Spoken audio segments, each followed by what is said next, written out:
The popular online meme YouTube account, Casually Explained, makes some hilarious videos about various things in life, from social circumstances, culture, and yes, finances as well. And he has just made a video about Bitcoin. And in this video, he talks about Bitcoin either going to zero or tens of millions of dollars per coin. Now, Casually Explained gets a lot of things right about Bitcoin. Actually, I find it very surprising, a pleasant surprise. But he also gets a lot of things wrong. And so in this video, we're going to be breaking down the memes to sift through the noise of the memes to get to the signal of what he got right and what he got wrong. Because like it or not, this video, even though it's all memes and nothing of traditional mainstream media finance, professional suit and tie stuff, it's going to be one of the most viewed videos about Bitcoin this month and perhaps even up to this whole year at point, right? Millions of people find his videos funny, and probably millions of people are going to watch this video too. So in this video, we're going to react to the video, what he got right, what he got wrong, and the nuance that perhaps he's missing. So without further ado, let's hear this meme discussion about Bitcoin, $10 million a coin, and let's get right into it here.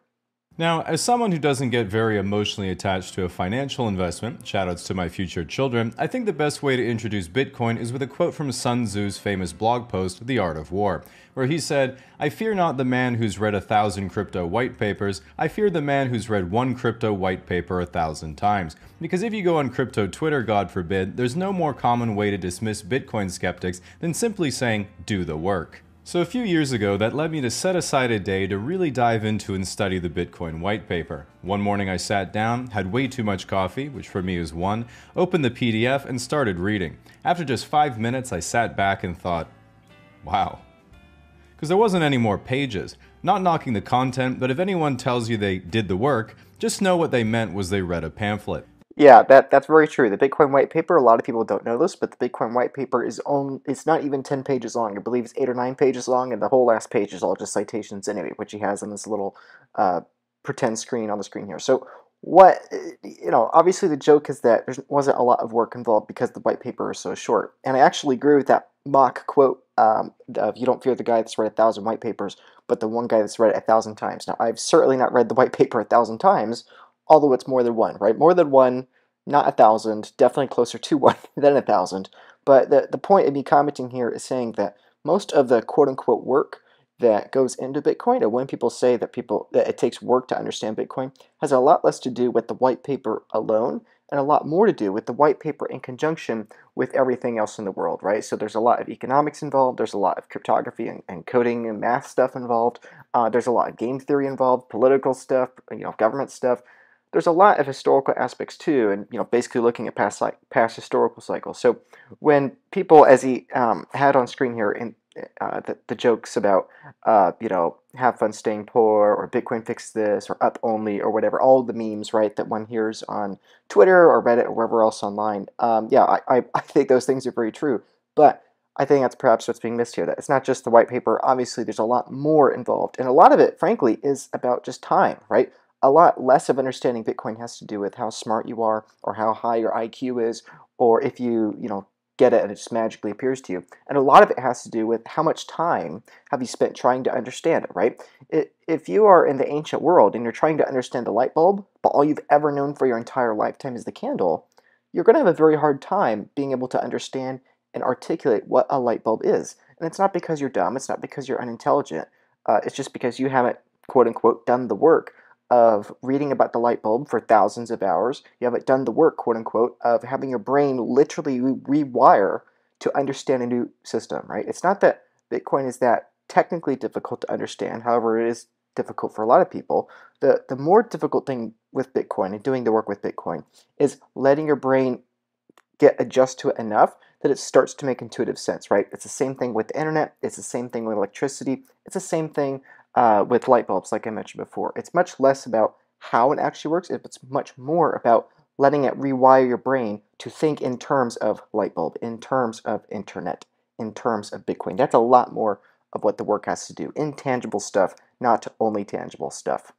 In brief, the reason the Bitcoin network was innovative was because in 2008, anonymous chess grandmaster Satoshi Nakamoto proposed a solution to a problem that had been plaguing digital currencies for decades, which is if I want to buy 2 large pizzas from Papa John's, but I have no cash to do it, how do I send the money digitally without a financial institution having to verify the transaction between us?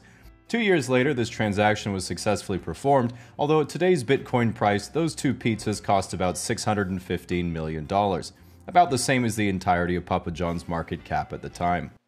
Yeah, that's actually correct. The 10,000 bitcoins that were exchanged for those two Papa John's pizzas is worth more now than Papa John's was then. It's quite incredible, actually.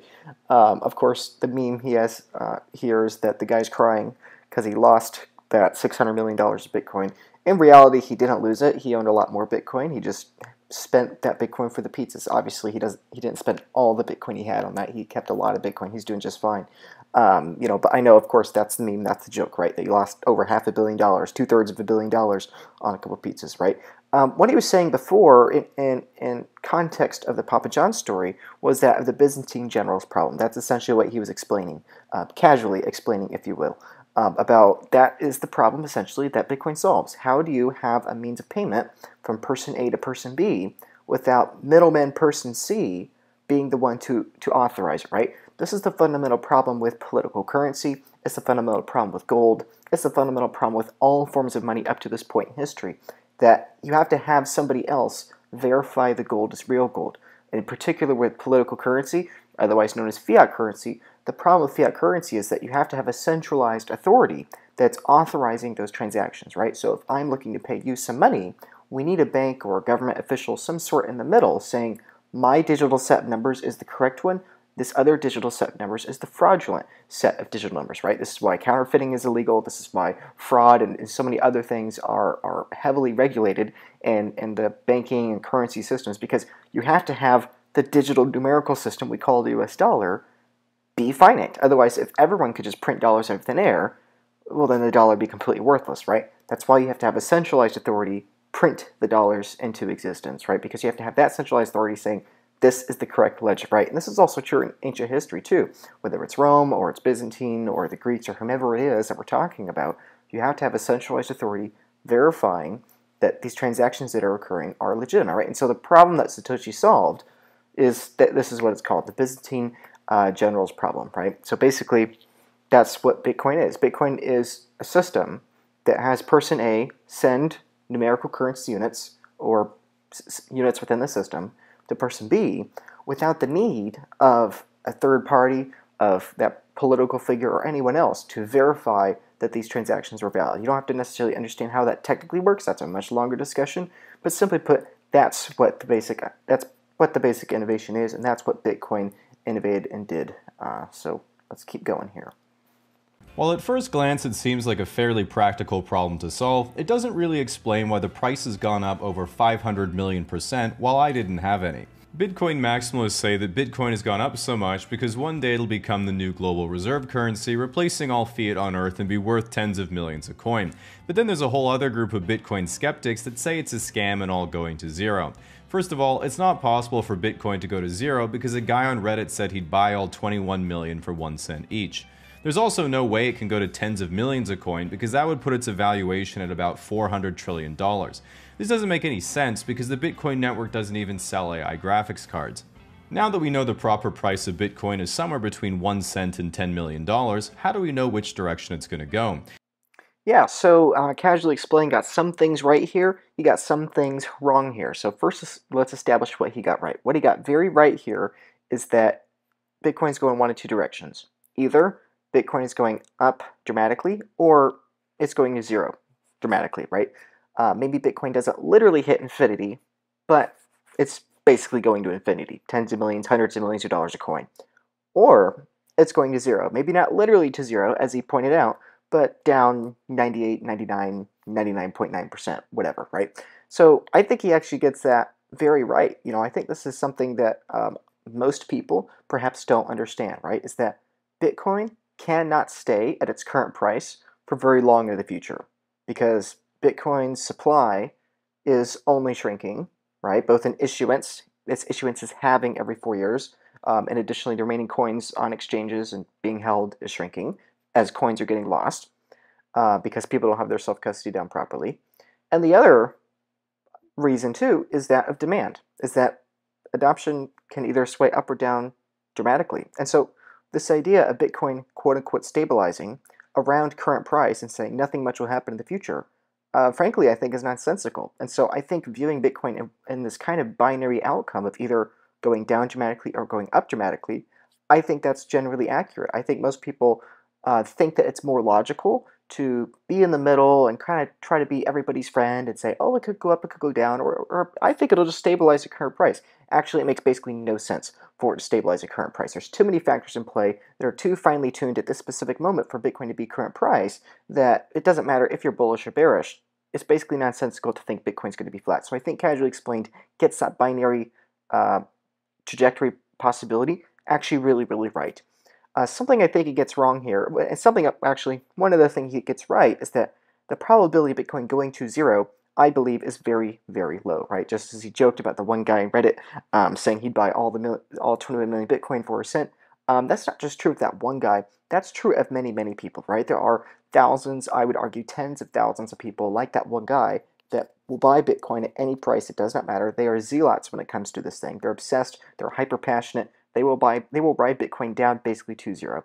And you might think that I'm just being a hopium meme guy saying that, but I actually believe that's true, okay? When Bitcoin crashed 94% from $30 down to $2.50 barely over a decade ago, what happened? Bitcoin recovered, right? Again, Bitcoin fell 94% and it recovered, right? Bitcoin then, a couple years later, crashed 85% again. It recovered. Okay, Bitcoin has crashed over 90% multiple times. Bitcoin's crashed over 94% once, and it's crashed over 60, 70, 75% half a dozen times, right? And so that's something you have to really ask yourself, that is it probable to expect that if Bitcoin falls 90% again in a couple years at some point, people would have reason to continue to buy it because, hey, if Bitcoin could survive falling from $30 down to under $3, right, over 90% correction before, and other times falling over 90% before that, well, why couldn't it just recover again? So even if and when Bitcoin does fall 60%, 70%, 80%, even 90 or 95% in the future, probably people are just going to buy it back. And the irony is that the farther Bitcoin price falls, the bigger of the share people buy when it goes down, right? So if the farther Bitcoin's price falls, these crazy obsessed zealots that are absolutely nuts buying Bitcoin on the way to zero, they're buying only more Bitcoins, right? It's a lot easier to buy a million Bitcoin when it's $10 a coin versus when it's $10,000 a coin, right? So actually, the farther Bitcoin price falls, the more unlikely it is that Bitcoin will ever reach zero, right? So that's one thing to keep in mind. Now, those are things that I think Casually Explained gets right here. There's one thing I think it gets wrong here, and frankly, I think it's very wrong. He says that it's equally as ridiculous or insane to think that Bitcoin could go to tens of millions of dollars per coin. Um, I mean, ultimately, in the long term, I agree with that. I think Bitcoin's going to hundreds of millions, if not billions of dollars per coin. But I have to perhaps explain why I believe that's the case, right?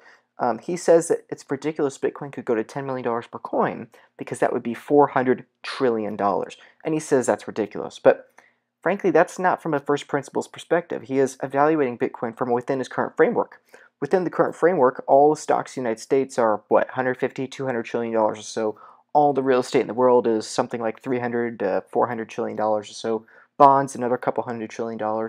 And for this guy, looking at Bitcoin from his current lens, from the light bulb era, or excuse me, from the candle era, trying to look at the light bulb era, he has trouble understanding how could Bitcoin possibly ever realistically be $400 trillion asset class, which is comparable to all the stocks in the world, all the bonds in the world, or all the real estate in the world. It makes no sense. And so his worldview is basically saying that doesn't make intuitive sense to me, therefore it cannot happen. This also doesn't make intuitive sense to me, therefore it cannot happen. And so it has to be somewhere in the middle. And that's what he assumes is reasonable. So I would agree with Casually Explained that he made the correct assessment in saying it's not reasonable for Bitcoin to stay in the middle. Of options wise, it can't go to zero, it can't go up forever. I think he made the correct decision in not being in the middle there. But I also think that he misses the mark here, and that if Bitcoin's going up, it is going up to tens of millions, hundreds of millions of dollars a coin. We'll get to more of why in the next commentary section here, because what he is about to outline is really, really important when it comes to gold. If you look at what the experts say, legendary investor Charlie Munger called Bitcoin rat poison, which is clearly bearish. But if you take Michael Saylor, chairman of the Bitcoin options trading vehicle MicroStrategy, he'll tell you Bitcoin is a swarm of cyber hornets serving the goddess of wisdom, feeding on the fire of truth, exponentially growing ever smarter, faster, and stronger behind a wall of encrypted energy. Which I think is bullish, but I might have to ask my shaman. I would also like to add that I didn't edit anything here. This is literally his Twitter profile. The problem I've found is that if you ask anyone who's into crypto why Bitcoin has value, the most common response is, it's digital gold. The obvious follow-up is, why does gold have value? Which then usually devolves into because it's scarce and because people have valued it since the dawn of humanity. And while that's a great explanation for OnlyFans, this is the economic equivalent of saying it's a good store of value because it is. Reading of the Sailor quote, yeah. I mean, like, as I've said many times before, right? Either the Bitcoin nerds are crazy or they're actually correct, right? It's like, again, it's binary. To say that, oh, I think the Bitcoin nerds are partially right, and they're half right. It's like, it doesn't make a lot of sense, right? You can't say, oh, I think this light bulb is a cool idea, and I think we're going to infuse light bulb technology and integrate it with candle technology, and we're going to have light bulb candle hybrids. It's like, no, no, no, that makes no sense, right? Same thing with the horse and the locomotive, right? It's like, yeah, I'm a big, I mean, horses are legit. Horses have been around for thousands of years. And, I hear the locomotive maxis, I hear the locomotive white paper fanboys, the Michael Saylors of the locomotive. Like, I get it. They're really bullish on the locomotive. They say it's going to go up by a factor of 1,000. I don't think that's reasonable for the locomotive. I think the locomotive will become 10 times more valuable. But its market cap will eventually stop growing when we successfully integrate and combine horses with locomotives. See, what I think we'll do is we will somehow integrate horses to rails, and we'll put wheels on the horses, and the horses will run with the wheel, right? It's completely nonsensical, right?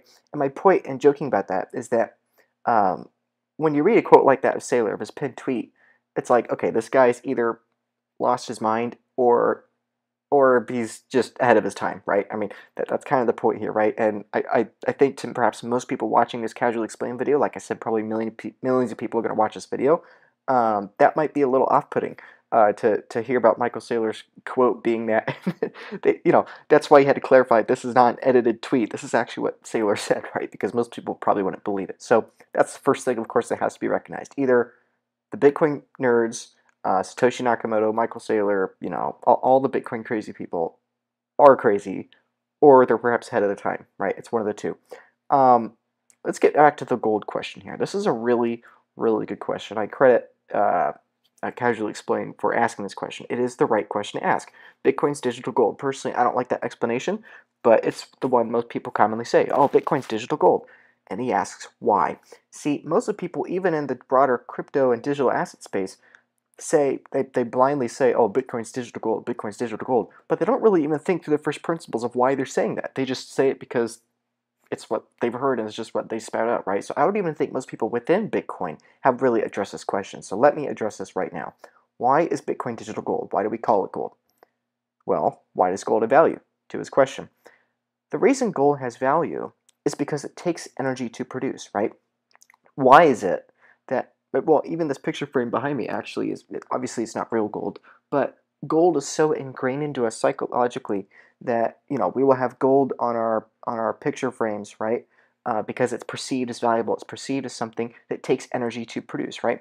Why is a man who has a lot of muscles, why is he seen as attractive, right? That man is seen as attractive because it took a lot of work. It took a lot of energy to build up those muscles over a long period of time, right?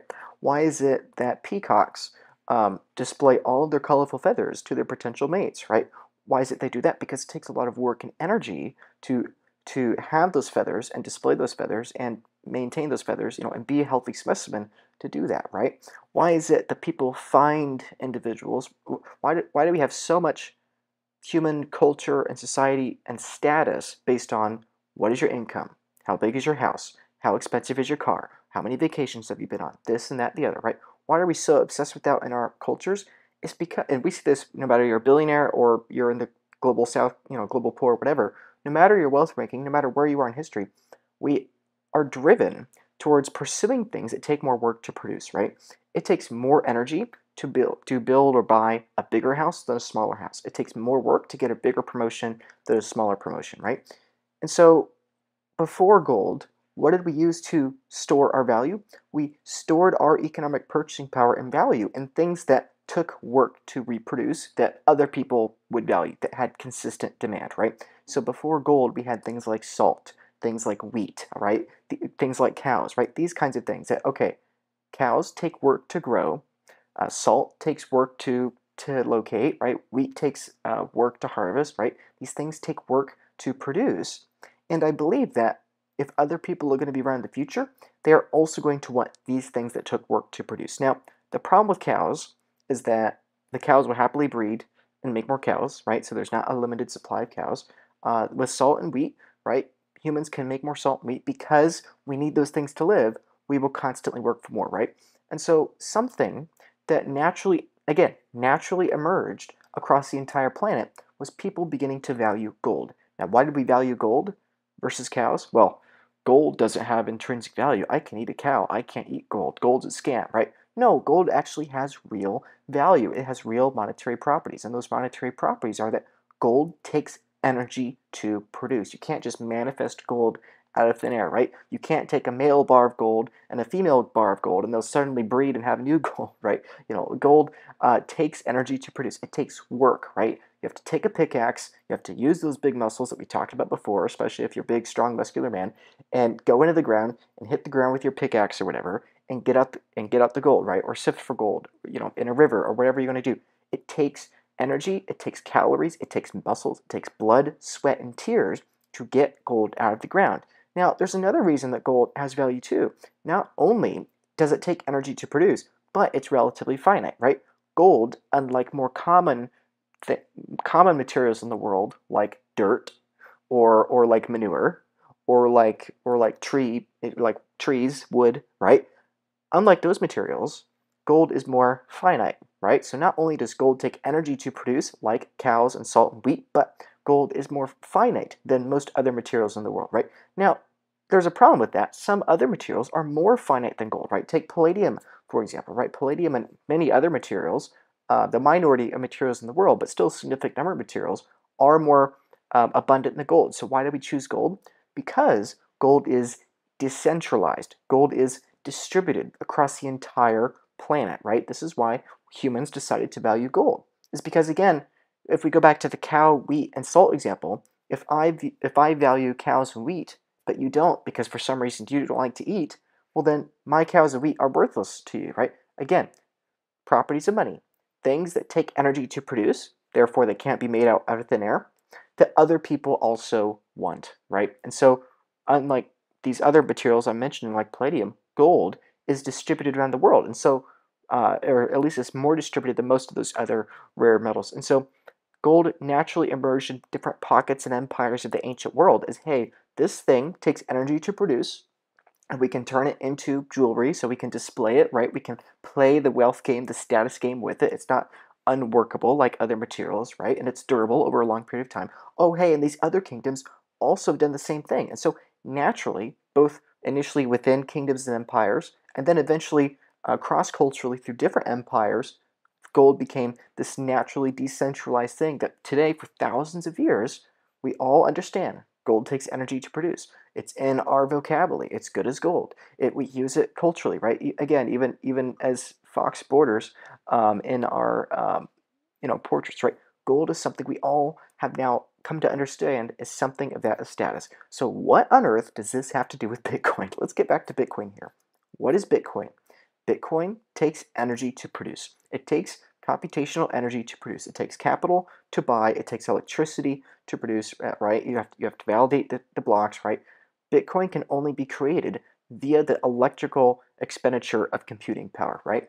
I have to, burn coal or burn natural gas or cut down trees or find a river with a dam or harness the power of the sun or of wind. I have to find some sort of natural wealth, natural energy, and convert that into electricity, take that electricity, plug it into my computer, and only as a function of me being able to produce more electricity can I mine, can I get more Bitcoin, right? Basically, in the same way you can think of Bitcoin miners, you can think of gold miners. They are spending energy, although in the form of electricity, not their actual muscles, to acquire an underlying commodity for the gold miners, that underlying commodity is gold. For the Bitcoin miners, the underlying commodity is Bitcoin.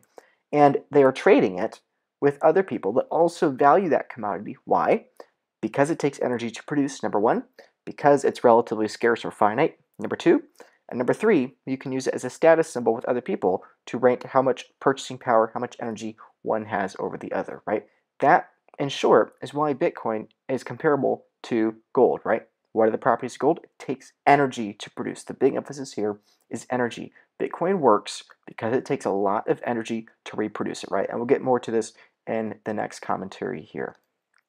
On the other side, people from traditional finance often make the argument that a digital asset isn't real, so you can create an infinite amount of them, and therefore they have no value. This isn't a very good argument, because if digital assets have no value, how can the founders of nearly every crypto project rug pull the whole thing to buy yachts? Yeah, that's a great question. Again, to give casually explain the benefit of the doubt, he's right that it's not a very valid argument to say that people in traditional finance say it has no value because you can reproduce it.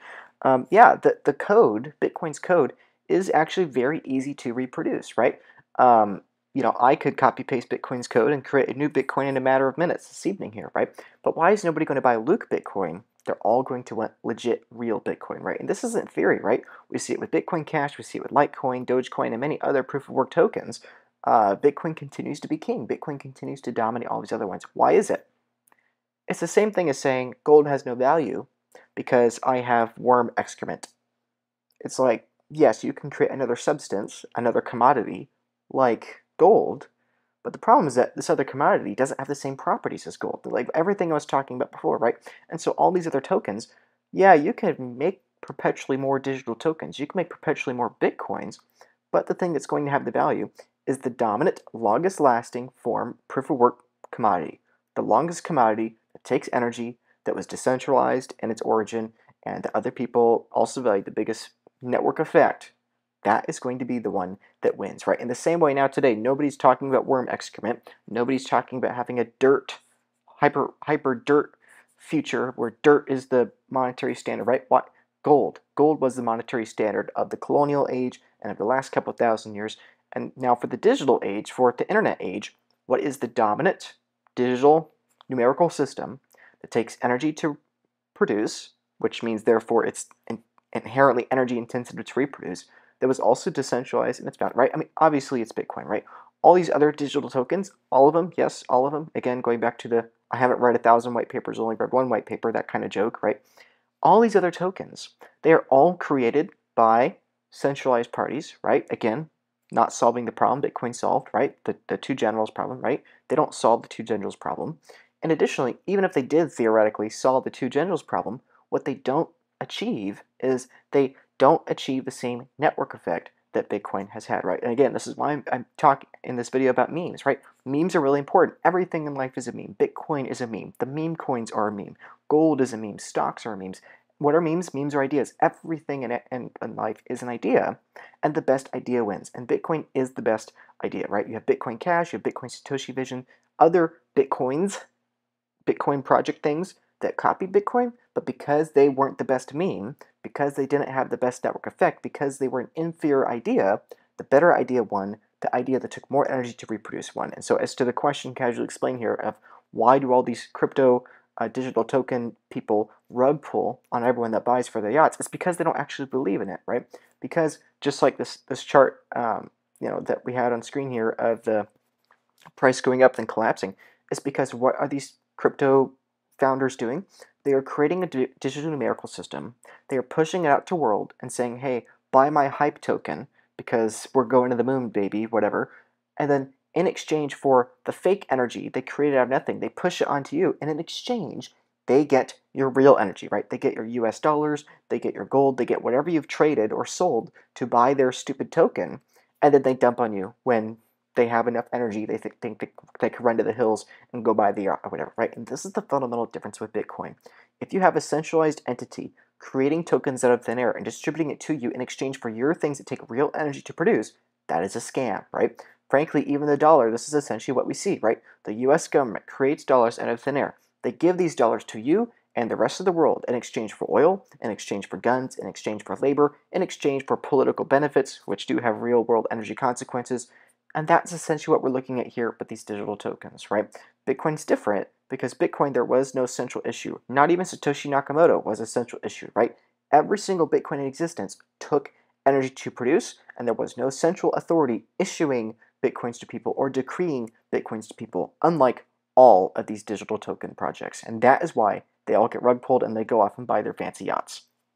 Now, while you shouldn't evaluate the effectiveness of a technology based on the character of people who believe in it, I certainly do anyway. And Bitcoin in particular has a strong bias towards anti-government sentiment and libertarianism. If you're not sure what that means, imagine if the government were to say, because you didn't pay your fair share, 150 people died today from an underfunded government program. This kind of thing would really rattle a libertarian because they know that their taxes would have helped the government to get at least a dozen more. Even looking at the types of people within traditional finance versus crypto, while there are some who really get it, you get the feeling that most of the people in decentralized finance aren't familiar with how the existing financial system currently works, causing them to often reinvent the wheel and run into the same mistakes that have already happened before. Take Sam Bankman-Fried and the collapse of FTX. Everyone in crypto was like, I mean, there was no oversight or transparency. Everyone knew it was possible. They're just making everything up. We just didn't think they'd do that. And that made traditional finance say, what? But what they were doing was illegal. Didn't you learn anything from 2008? And unfortunately not, because they were 12. For this reason, a big threat to the crypto industry has been regulation. Because there isn't any. You can go on Binance, buy 75 times levered Dogecoin futures without a single confirmation window, and in 25 seconds you'll either make 3 times your money or lose everything. Which, let's be honest, is pretty fucking awesome. Yep. Yeah, awesome. Okay, that's your definition of awesome. Yeah, this is a great point that he makes. I actually would agree with everything he said, very much so. Again, this is what I was saying at the very beginning of the video, that most of the quote-unquote work that goes into learning about Bitcoin is intangible, not tangible, right? Most people got rug pulled by FTX, right? FTX, just like I was saying before, FTX was a scam. FTX was clearly a scam. I never had money on FTX. I never lost money in FTX. Why? Because it was obvious. FTX is a smaller version of a political currency system, right? Both of them. You create digital tokens out of thin air. You distribute your digital tokens onto people that perhaps don't understand what's going on, or don't understand what's going on, either out of stupidity or just frankly ignorance and being naive.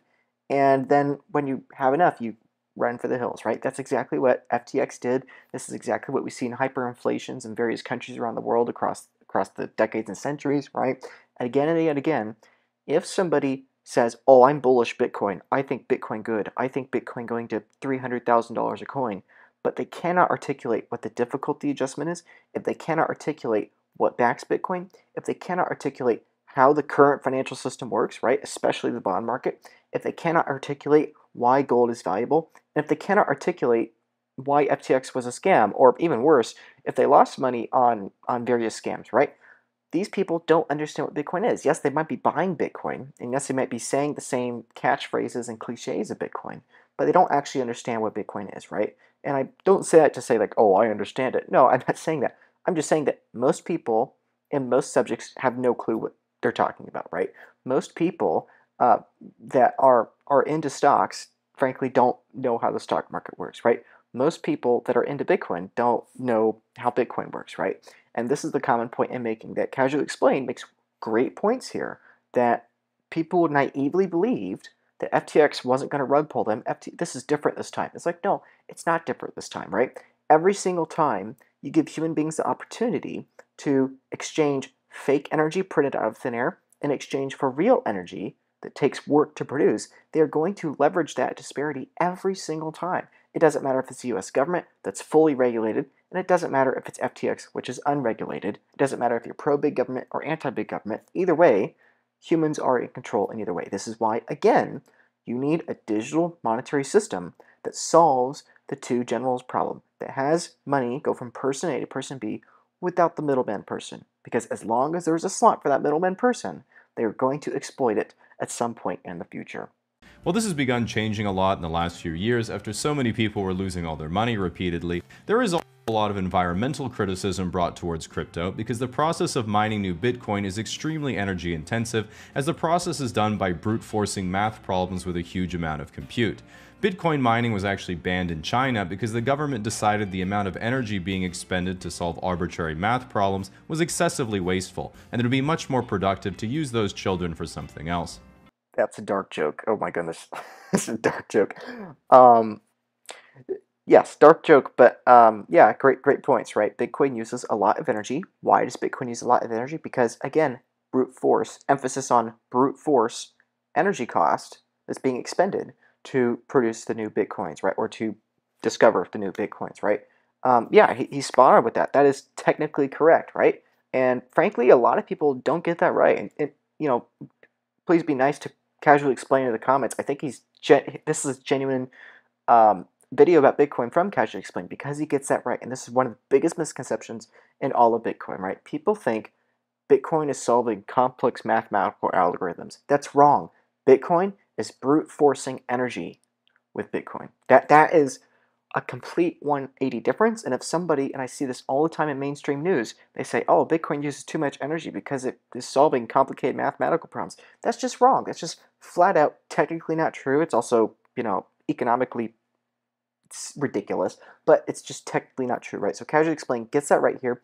It's brute force energy. Now, to his concern about energy on the environment, that's a very long discussion we don't have time to get into. However, Bitcoin actually is a net positive on the environment. In the matter of the next couple of years here, Bitcoin is going to be carbon negative. If that is one of your big concerns, being carbon negative in particular, Bitcoin is going to be carbon negative in the next few years at some point, right?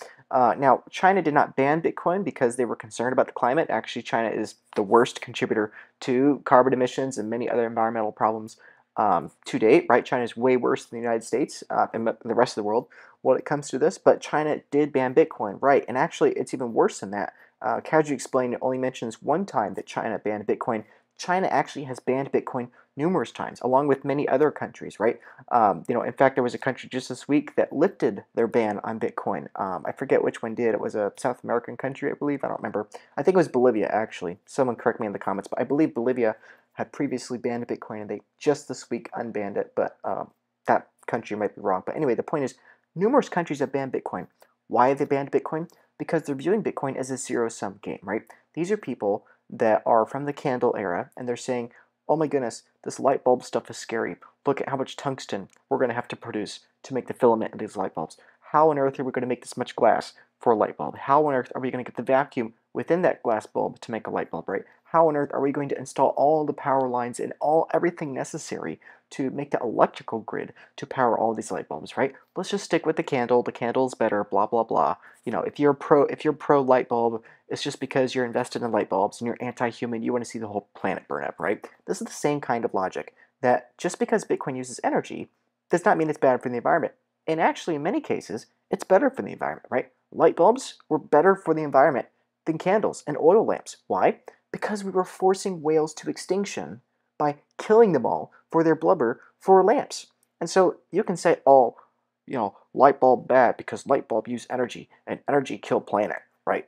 Okay, you could stay with your little candles if you want, but you're going to force all the whales to extinction. You're going to eventually kill them all. You're going to run out of oil for your lamps. You're going to not be without light, and you're not going to have enough energy in your current society to upgrade to the light bulb, right? And so if one is viewing all technology from the zero-sum mindset, they're inherently going to be against Bitcoin because they have a flawed worldview.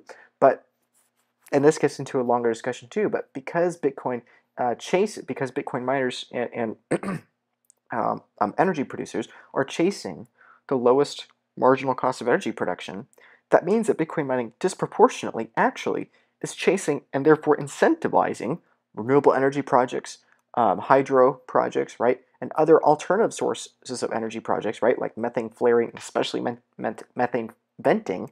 These kinds of things actually are very good for humans and for the planet, right? A few weeks ago, I was talking with my friend Eric Hirschman. His project in Kenya and Ethiopia and over in Africa, potentially up to 100,000 people right now are able to have electricity only because of Bitcoin mining, because Bitcoin mining made their hydro projects profitable, right? Another friend of mine, Daniel Batten, right? He's out there pioneering Bitcoin energy integration into these methane venting and flaring systems, right? And actually, that's probably going to have a major impact on the climate narrative for Bitcoin. But these things are out there, right? And even though Bitcoin has had this massive media campaign pushing Bitcoin down for years, okay, saying Bitcoin's a scam and Bitcoin uses too much energy and Bitcoin's bad for the planet, despite all of those things, Bitcoin is going to be the world's first and largest and only naturally incentivized negative carbon project, right? You hear about all these companies promising net zero by 2040. We're going to reduce our carbon emissions by, 2065 or whatever, right? Imagine one of those companies growing 10 times in size and becoming carbon negative, while yet everyone at the same time is saying this company's bad for the planet, right? It's like totally counterintuitive what we think, right? But that's just the nature of how Bitcoin's incentive structure works. Because its production is geographically independent, unlike that of gold, it naturally chases the places with the cheapest energy, which typically are the most remote places with the most impoverished people and the most dire need for renewable energies. Generally speaking, the single biggest concern of most people is Bitcoin's price, because even though it doesn't produce anything in the literal sense, from the time you could easily publicly buy it as a speculator, it is one of the best performing assets of all time. Critics will argue that saying Bitcoin is the best performing asset of all time is like saying a winning $2 Powerball ticket is the best performing asset of all time.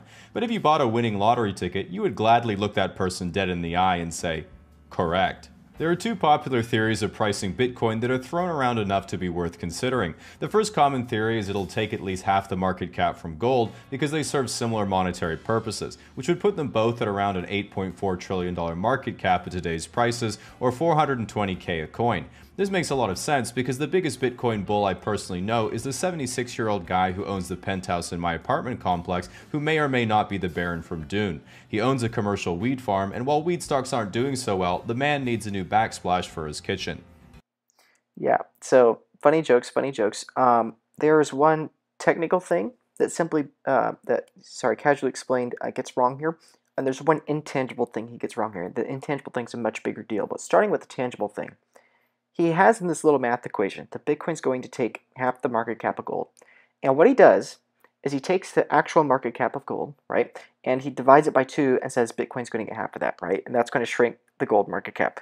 That actually is not what is going to happen, even if that theory is correct. I don't think that theory is correct, but if it were to correct, that's actually wrong. Okay, what casually explained is implying is that the market cap of gold will fall to 8.4 trillion. The market cap of Bitcoin will rise to 8.4 trillion, and then all be fine. But in reality, what is actually real is that the market cap of gold is going to increase. So the market cap of gold 15 years from now is not going to be 8.4 trillion. It's going to be significantly higher because we are constantly printing more dollars, right? Again, stuff that takes energy versus stuff that doesn't take energy. The US government is always going to keep printing dollars, and therefore the price of gold in terms of dollars is always going to go up. Right now, all the gold in the world might be valued at $16 trillion, but what happens if over the next 20 years we double the number of dollars? Well, now we could be looking at a $30 trillion market cap of gold, and gold probably is going to eat some market cap away from bonds, so really it's probably going to be more like a $50 trillion market cap for gold, right? Now all of a sudden, we're no longer talking about an $8 trillion Bitcoin market cap. We're probably talking more like 20 trillion, 25 trillion or so. And then, of course, downstream for price, what that means is that now we're talking about $1 million, $2 million Bitcoin alone, just from what I'm describing here. If Bitcoin is going to take half the market cap from gold, it is not reasonable to say that in the next 10 or 20 years or so, the price of Bitcoin alone from that will be $1 to $3 million or so. And you might say, oh, that's cheap, but that's cheating because that you're talking 10 to 20 years out. Well, yeah, of course. How long do you think it's going to take for Bitcoin to eat half the market cap of gold, right? It's not going to happen literally overnight. It's going to take a while, right? And so if you want to be intellectually honest and you're pricing in terms of dollars anyway, you might as well go ahead and go on out and price it in terms of future dollars, right? So this is what I'm talking about. That this is the tangible thing casually explained gets wrong here, that if Bitcoin is going to take half the market cap of gold, we're already talking about millions of dollars per Bitcoin. Here's the intangible thing he gets wrong, though, and this is the most important thing I've probably said thus far when it comes to price. And I know most of you love to talk about price, as casually explained correctly mentions, most people only care about it for price, right? The thing he misses is that he was talking before about gold, and that, oh, if Bitcoin's digital gold, why is gold a value? But then he doesn't answer the question. And I don't even think he implies he understands the answers to the question, and that's okay if you don't. But the reality is that, again, because we're not looking at Bitcoin from first principles, we're not evaluating, is Bitcoin only worth half the market cap of gold, right? Again, If you've not answered those questions from first principles, why is gold valuable and why is Bitcoin digital gold, it's completely a shot in the dark to say that, oh, well, Bitcoin should be worth half that of the market cap of gold. It's like, why shouldn't it be worth a third of the market cap of gold? Why shouldn't it be worth double the market cap of gold, right? Yeah, like this whole context that he's or he's incorrectly implying that the price of Bitcoin should be $420,000 if it's, and I know he's doing that from a meme too. I get it. He's not taking it that seriously, but the larger point still stands that what if, thinking from a first principles perspective, digital gold, quote unquote, as much as I don't like that metaphor, is worth way more than analog gold, right? Which that might sound like, okay, you're just hopium, but let's think about it. Which is worth more, the locomotive era or the horse era? The light bulb era or the candle era? The physical maps era or the digital maps era from the, touch, two clicks away, right? Obviously, the digital maps in your phone are worth hundreds of millions of times more than physical maps, right? With the physical map, I get 2 square miles mapped out to the nearest 300 meters, right? With a digital map, I get the entire literal planet mapped down to a single 50-meter segment of the whole world. And it talks to me, and I can talk to it. It will give me directions turn by turn. It will tell me where there's traffic jams. It will tell me how to walk there, take a train there, take a car there, take a bus, wherever I want to go. It'll tell me exactly how long it's going to take. It will give me restaurant recommendations. It'll tell me how long those restaurants are open and closed. It will give me a phone number for those things, right? In every aspect, not only do digital maps cover literally 10 million times more land than my analog map, but it's 50,000 times cheaper than buying all of those maps. Actually, one could argue it's literally infinitely cheaper. If you've already bought a phone, it's literally free to download, right? This is my larger point. The digital aspect of these analog technologies, every single time, has inherently been worth more. Digital maps are worth hundreds of millions of times more than all the analog maps of their counterparts. And likewise, the locomotive era, the industrial era, was worth way more than the horse era, right? The horse and chariot, the horse and carriage era, even though they have been around for thousands of years, right? And likewise with the internet. You still might not believe me, but the reality is that 50 years ago, you had one television in your house where you had 8 channels. Now, you have literally billions of different videos on the internet you could be watching right now, and for some reason you chose this one, so thank you. Please like, comment, and subscribe to this video if you're enjoying this, right? Thank you for choosing this video over the billion alternates you could have chosen, right? But literally, there are billions of times more entertainment and more content and things you can do on the internet than you could have done on the television before. The internet absorbed radio, it absorbed television, it absorbed newspapers, it absorbed all communication systems into one, right? The internet was a communication singularity of the planet. And Bitcoin, essentially, is attempting to do the same thing with money.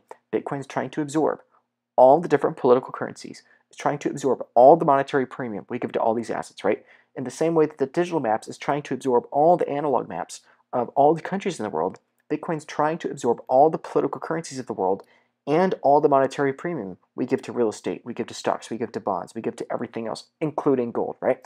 And so if you're actually thinking about Bitcoin from a first principles perspective, you realize that a long-term target, if Bitcoin succeeds and it remains decentralized and secure, and there is no compromise of the network, you begin to realize, wait a second, it's completely arbitrary to say Bitcoin is going to be worth half the market cap of gold. It makes no sense. Even if you're bullish on Bitcoin and you're arbitrary saying that, it doesn't make any sense because, again, you're not thinking first principles. You're not bullish enough.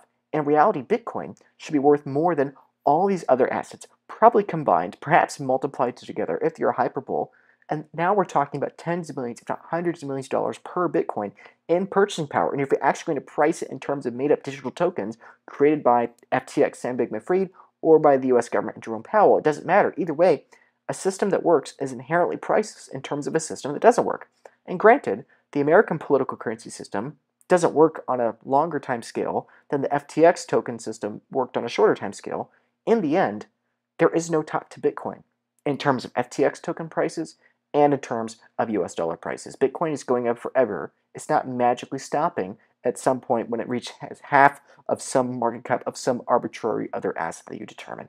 The second common price theory is the use of a stock-to-flow model created by Twitter user Plan B. And while I'm absolutely strawmanning this, a stock-to-flow model is like saying if you have 100 food and 100 hungry people, what happens to price when you have 50 food and 100 hungry people? The pattern then checks out in real life down to 10 food, so logically you can just keep extrapolating to predict if you have 1 crumb and 100 hungry people, how much higher would the price be for half a crumb instead? Using this model, it currently predicts the price of Bitcoin in 2030 will be $14 million a coin, which is so far beyond even the AI chip theory that the only explanation is that Cathie Wood is about to bless us with a new saga of her shonen manga. A lot of jokes there that we don't have time to get into. Real quick about stock to flow. Again, it's all about first principles thinking. Your models don't matter. It's that, is Bitcoin decentralized and secure or not? What made gold valuable? Why is Bitcoin digital gold? And is digital gold worth more than analog gold? These are the only questions you need to think about, right? Stock to flow, this other, whatever. That is all interesting to think about, and so I'll address this briefly. Stock to flow is a very interesting thought experiment. There's a lot of merits to it. There's a lot of things that are interesting, and right, there's some power laws involved with stock to flow model, which I personally find power laws really interesting. However, I do believe there are fundamental flaws and mistakes with stock to flow model. I'm not going to say that Plan B is a scammer or a liar or anything like that, but I do think there are some problems with the model, especially the longer term you look out into the future. But ultimately, it gets to a really, it is a useful meme. It is a useful chart that gets to the heart of a bigger picture. And so to address what the bigger picture is, market cap is downstream of price, and price is set at the margin. That is the important thing to understand, okay? Just like he was giving with the example of the donuts. If you have 100 people and 100 donuts, the donuts are at a certain price. If you have 90 donuts on 100 people, the prices of donuts don't go up by 10%. They go up by way more than 10%. That may not make sense to our linear thinking human brains, but that's the reality of it. The total market capitalization of the 100 donuts goes up way more than 10%, even though only 10% of the donuts get taken off the market. This is factual. We know this is true. We see this with real estate.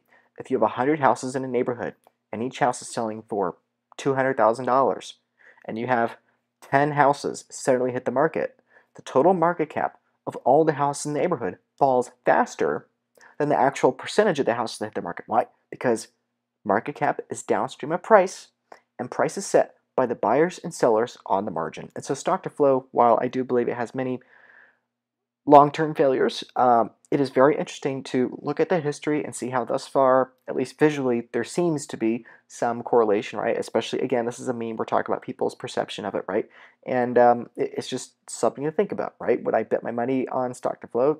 No, I don't personally, but it's something really interesting to think about, right? Stock to flow does talk about tens of millions, hundreds of millions, eventually billions of dollars per Bitcoin, right? And so I find it funny that earlier in this video, Casually Explained was denying a $10 million Bitcoin, and yet in one of his two primary ways of addressing Bitcoin, one was an arbitrary model, just shot in the dark, picking half the market cap of gold, and this other one is this model for Bitcoin saying it's going to go to $1 billion a coin. So it seems like he maybe didn't read enough about the stock to flow model. I don't really know. But to be fair, there's a lot of nuance there. We don't have time to get into all that nuance. So let's get back here. This next part is a really good question that is proposed here. What's interesting at this point is that with the creation of Bitcoin ETFs, regulatory oversight emerging but giving the green light, and so much money from traditional finance pouring into the crypto ecosystem, purists look at their ascending token portfolio with glee as it seems like it's blue skies ahead for prices to climb even further. But some people have started to point out that as time has marched on, every day their favorite crypto assets trade more and more in lockstep with traditional financial assets, and ownership has become more and more concentrated on centralized exchanges and mainstream financial products. Even 5 years ago, the whole space was about disrupting traditional finance, but now it's about cheering on any product that lets you get exposure to the network without being part of it, in the hope it drives the price higher. Just like in Oppenheimer, it's caused some people to dim the lights, adorn their trilby, and recite with scorn, "He who fights with monsters should be careful, lest he thereby become a monster." Causing everyone else to say, "Bro, I just want to be able to afford a house one day, can you please chill the fuck out?"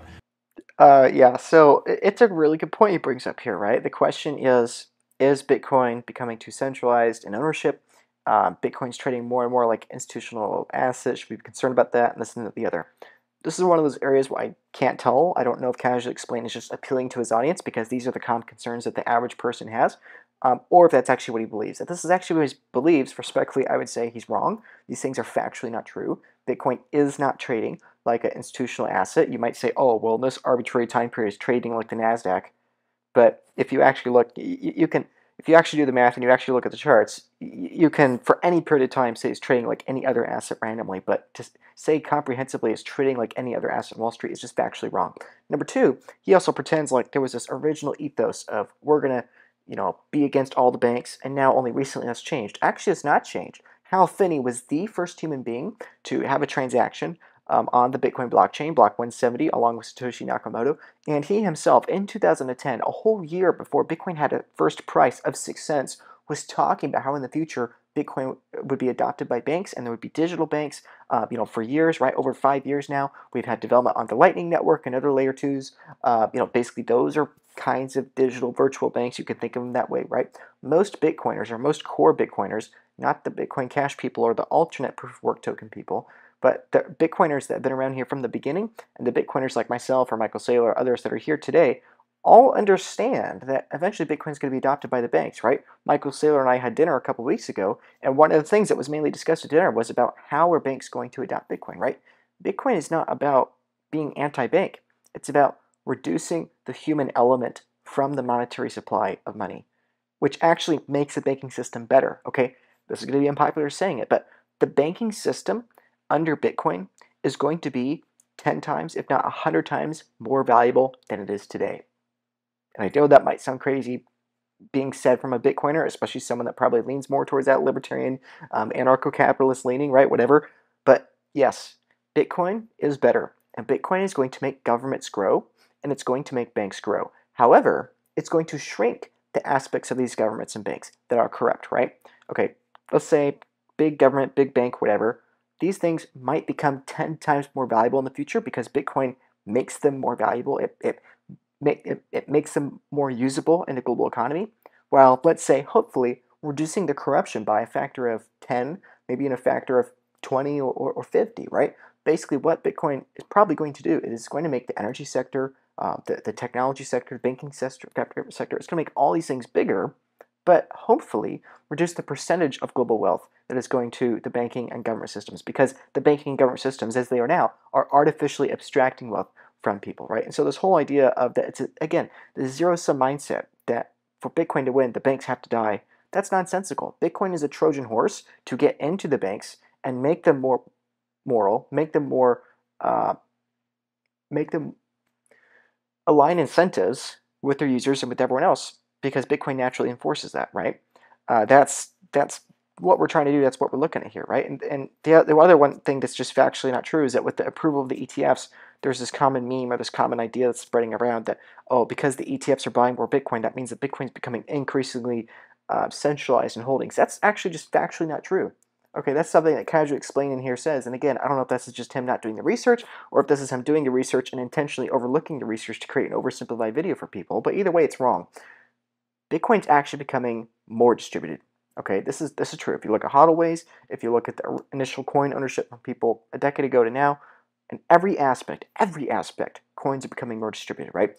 In March of 2020, there were over 3 million Bitcoin on exchanges. Now there's 1.7. Okay, it is collapsing. The number of Bitcoins on exchanges is collapsing. Yes, for the number of Bitcoin being held by ETFs is growing, but it is not growing as fast as the number of Bitcoin are shrinking on exchanges. And even if it was growing faster than the number of Bitcoin shrinking on exchanges over the last few years, okay, it's still not true.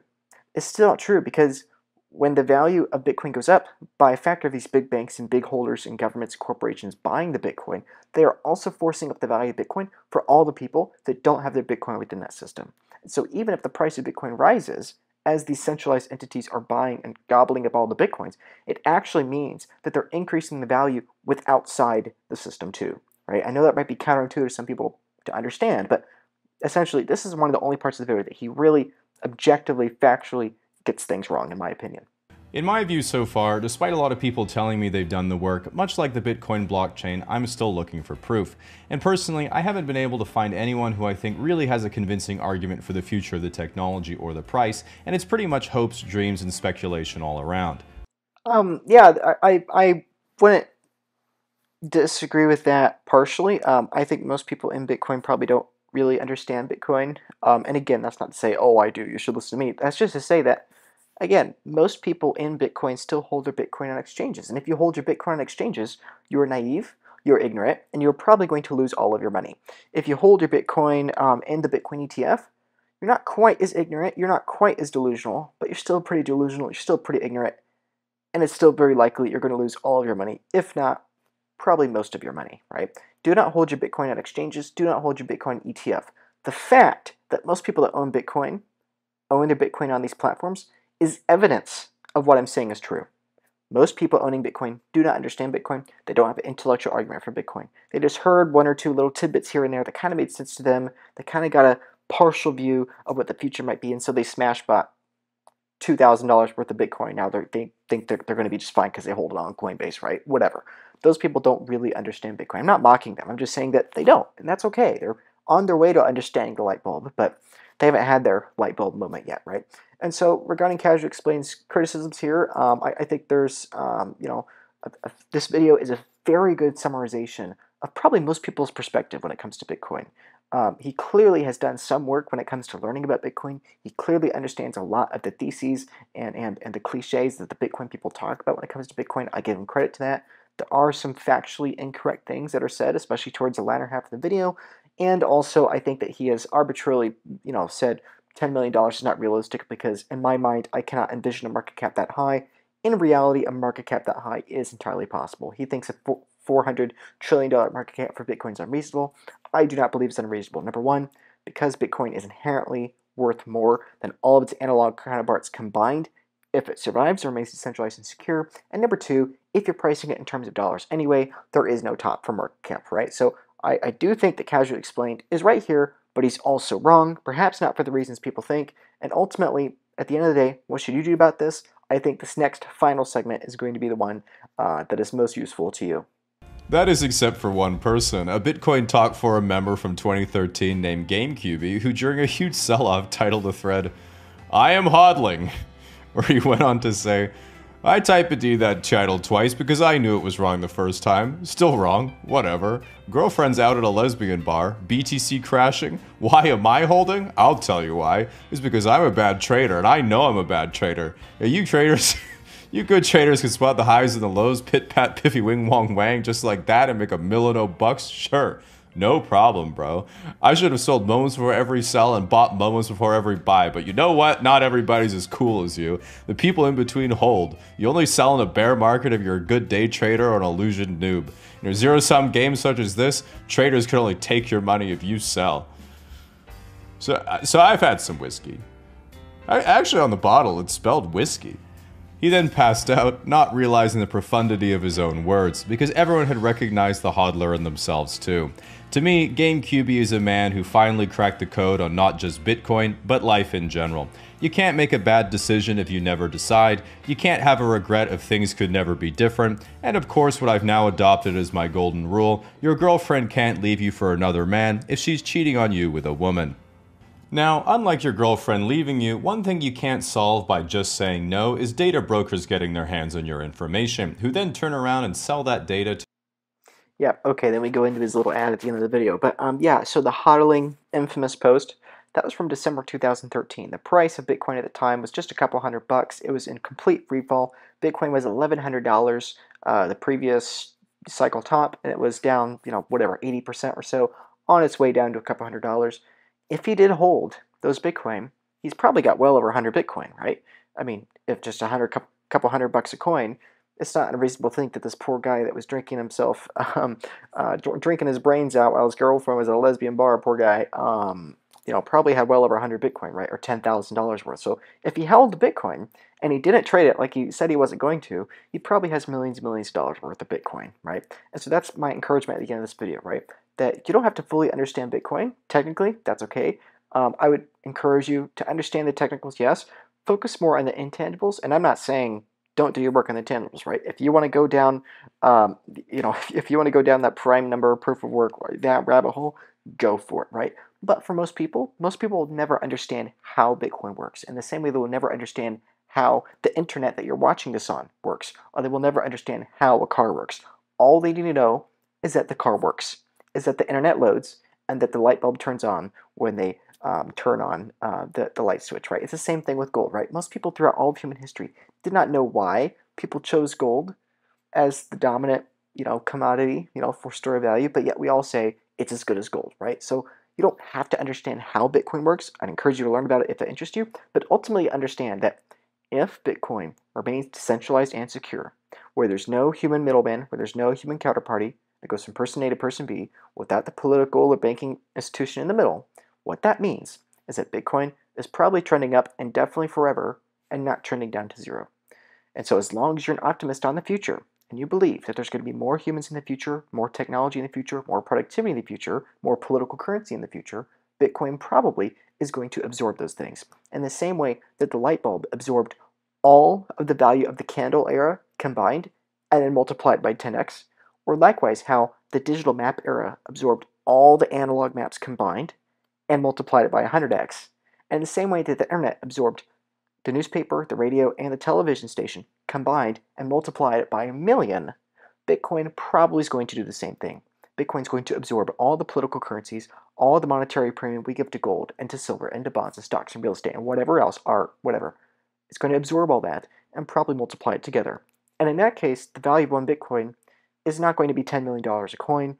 It's going to be more like hundreds of millions or billions of dollars a coin. And obviously, when we're talking about the debasement of the political currency at which we're pricing Bitcoin from within the US dollar, that means that it's going up forever. It's going up indefinitely. So, casually explained, I appreciate you making this video. I did find it quite funny, even if parts of it were wrong, but it really appeals to where most people are right now, right? And so, if you're watching this and you want to learn more about Bitcoin, please subscribe to this video. Please share it with your family members or whomever if they're wanting to learn about Bitcoin. I do my best to make this channel really educational, really friendly both to new people and Bitcoin experts alike. Really great content coming up. If you're interested in taking self-custody of your Bitcoin and not being naive or ignorant and leaving it on PayPal, leaving it on Coinbase, or leaving it on whatever custodian exchange or ETF you happen to have, please click the link in the description below. It is possible to get help with your self-custody Bitcoin. It is possible to own self-custody Bitcoin within your Roth IRA. It is possible to have all these things and more. Link in the description below. You can find me or someone on my team. We will help you take self-custody. We'll help you do it safely, effectively, with there are 0 single points of failure. And ultimately, we help you buy more Bitcoin faster. Links in the description below. Thank you, Casually Explained, for the video. Please subscribe.